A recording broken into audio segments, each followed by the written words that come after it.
Seorang anak berusia 5 tahun bernama Miko sempat meninggalkan rumahnya di Desa Tenganan Pegeringsingan, Kecamatan Mangis pada Kamis 21 September. Hal itu membuat orang tua beserta keluarganya cemas.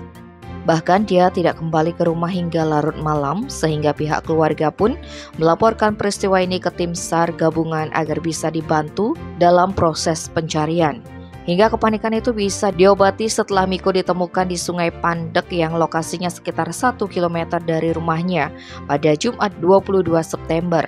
Beruntung anak 5 tahun itu ditemukan selamat tanpa mengalami luka. Yang bersangkutan pun dibawa ke Puskesmas Manggis 2 untuk diberikan penanganan medis.